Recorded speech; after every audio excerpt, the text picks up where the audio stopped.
Hola, soy Diego Gómez de Barreda, profesor del Departamento de Producción Vegetal, y voy a haceros una presentación sobre las exigencias nutricionales del girasol.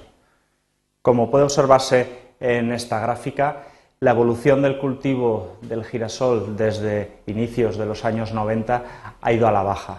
Desde los un poco más de 2 millones de hectáreas cultivadas a principios de los años 90, nos hemos situado hoy en día en 730.000 hectáreas. La mayor parte de esta superficie se cultiva en secano, aproximadamente un 90%, correspondiendo a las comunidades autónomas de Andalucía, sobre todo Sevilla, Córdoba y Cádiz, Castilla-La Mancha, sobre todo la provincia de Cuenca, y muy repartido en la comunidad de Castilla y León.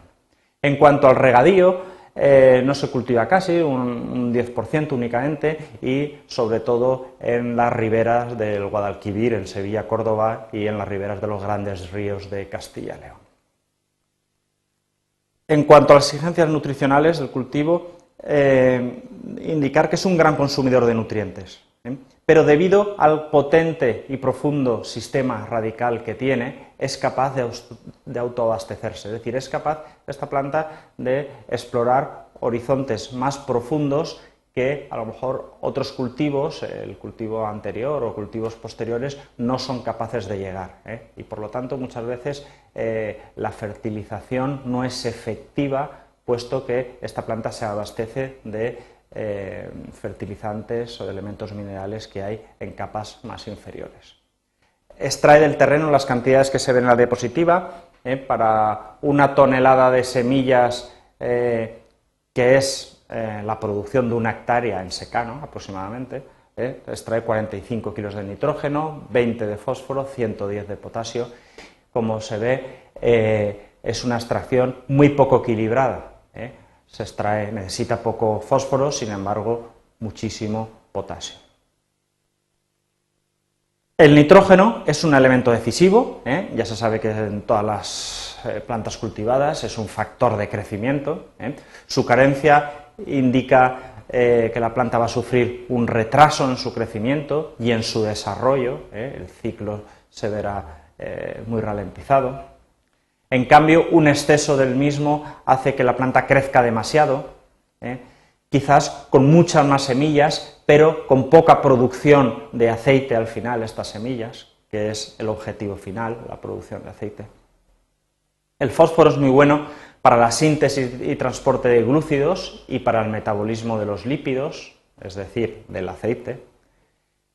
Y también es muy bueno porque aumenta la resistencia a la sequía, fundamentalmente porque el fósforo promueve el enraizamiento profundo, y así esta planta es capaz de buscar agua también a profundidades en las que existe el agua. Por eso es un cultivo en general de secano durante el verano. En cuanto al potasio, es un elemento mineral que favorece la absorción del fósforo, está íntimamente ligado con el fósforo y aumenta también la resistencia a la sequía. Y fundamentalmente el potasio es el elemento que nos hará que se acumule una gran cantidad de grasas, es decir, de aceite, en la semilla del girasol. Vamos ahora a ver cómo se fertilizaría en secano y en regadío.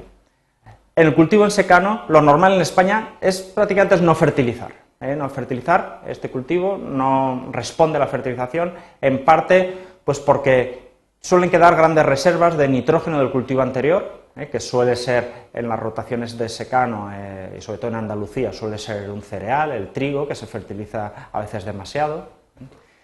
Además, es difícil incorporar de forma profunda el fertilizante, puesto que estamos en secano, es muy difícil incorporarlo muy profundamente, los aperos no pueden profundizar y este cultivo necesita los elementos minerales que estén a una profundidad determinada. Y además, al no existir agua de riego, pues disminuye la posible absorción de los fertilizantes. En cuanto al cultivo en regadío, sí que hay que fertilizar, y de hecho se obtiene el doble de producción, unos 2.000 y pico kilos por hectárea.